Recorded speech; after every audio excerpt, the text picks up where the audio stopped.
What is the best soil mix to pot up seedlings now that you've got them to germinate? Well, we're potting up 6 different types of seedlings using 4 soil mix.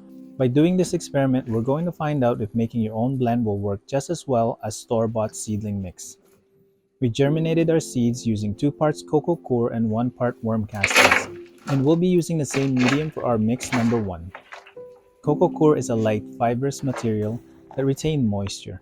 If you don't have access to one, you can substitute with peat. Worm castings are organic fertilizer made by earthworms. It is nutrient-rich, packed with minerals that are essential for plant growth. We have a vermicompost setup that allows us to get free worm castings. However, they can be purchased or substituted with finished compost. To make this experiment fair, we are planting 6 of the same varieties in all 4 types of soil mix. The varieties include dwarf tomatoes, cucumbers, lettuce, cabbages, holy basil, and emerald basil. All seedlings are roughly the same size and have so far grown evenly. They are placed under the same grow light with even exposure. As for mix number 2, we use the same blend of worm castings and 2 parts cocoa coir, plus we added fishbone meal, blood meal, gypsum, glacial rock dust, and perlite. We went with this medium to find out if feeding seedlings early with tons of nutrients will make them grow bigger and faster. And for mix number 3, we purchased a Pro Mix blend which consists of perlite, sphagnum peat moss, limestone, mycorrhizae, compost, gypsum, organic fertilizer, and cocoa coir. We also wanted to compare using a professional mix versus making your own to see if we can achieve the same result. And lastly, mix number 4 is a basic blend using 1 part regular potting mix and 1 part worm castings. Of course, depending on what potting mix you buy, they can vary. But we did go with the cheapest option, and again, if you don't have worm castings, you can use finished compost, which is a good substitute. We'll place each container under the same grow light and rotate once a day. We're also going to be watering from the bottom once a week, and this actually helps control fungus gnats and algae growth.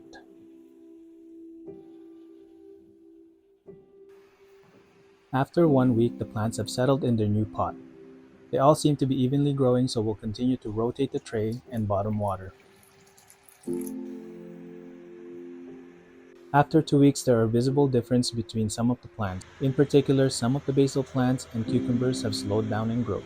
The tomatoes, cabbages, and lettuce, on the other hand, continue to grow at the same pace. We'll repeat the same step and do a final check in about a week. After week 3, it's time to compare which blend did best. Let's start by checking the speckled lettuce. Surprisingly, all 4 lettuce grew evenly.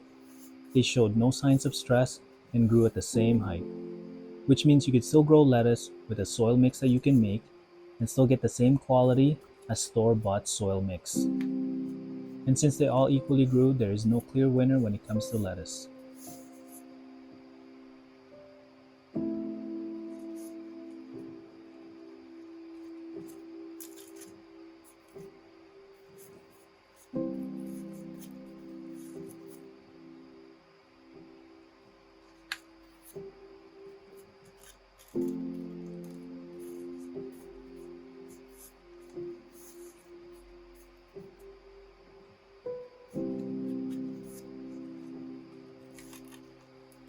Up next, we'll be checking Red Robin dwarf tomatoes. And since these are dwarf tomatoes, they will grow to a compact size. Although they all grew really well with very thick stem, mix number 2 and 3 did much better. This is likely because tomatoes are heavy feeders and they can take more nutrients at an early stage. So the next time I grow tomatoes, I'm going to give them a little bit more nutrients to give them that extra boost. So the winner for the tomato test is mix number 2 and 3 with the additional nutrients.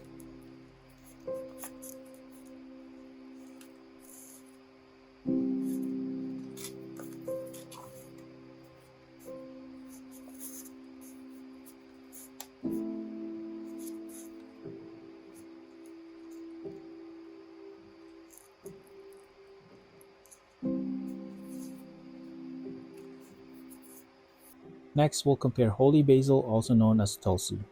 So far, mix number 1 is consistently growing well. It's not a big growth, but it's still a decent size.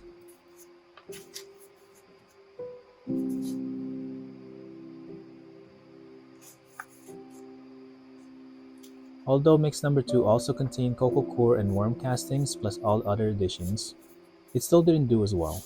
It actually suffered a little bit of setback from too much nutrients. As for mix number 3, the holy basil actually grew the biggest. This is likely due to a well-balanced nutrient.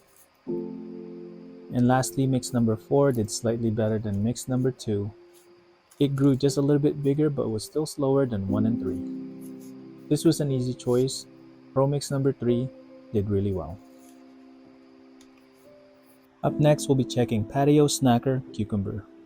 When it came to cucumbers, there was a significance between the two with additional nutrients and those with just worm castings. Again, mix number 1 grew consistently and developed a nice healthy seedling. Mix number 2 didn't do as well. There was some browning on a few leaves. I know cucumbers do better with high nitrogen at the very beginning, and the additional phosphorus probably didn't help. Mix number 3 was almost the same as mix number 2. There are some browning on the leaves, and the growth was very slow as well. And finally, mix number 4 didn't do too bad. It almost caught up to mix number 1. So when it came to cucumbers, a compost is more than enough to start your seedlings strong. Up next, we'll take a look at emerald basil. The result for emerald basil was very similar to the cucumbers. It grew much better with mix number 1 and 4, which only contains worm castings. With mix number 2 and 3, they were almost at a point where they're not going to make it at all. So if you're planning to up-pot basil, you're better off using a low-level balanced nutrient blend.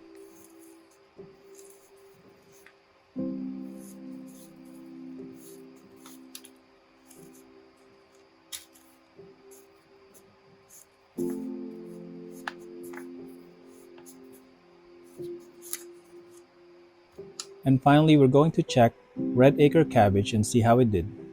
The result was almost similar in all 4 mediums. But again, with mix number 1, it grew to a decent size. All of the cabbages grew nice and compact with the exception of mix number 4. It grew much bigger than the rest, which also means that you can grow cabbage with just a regular compost.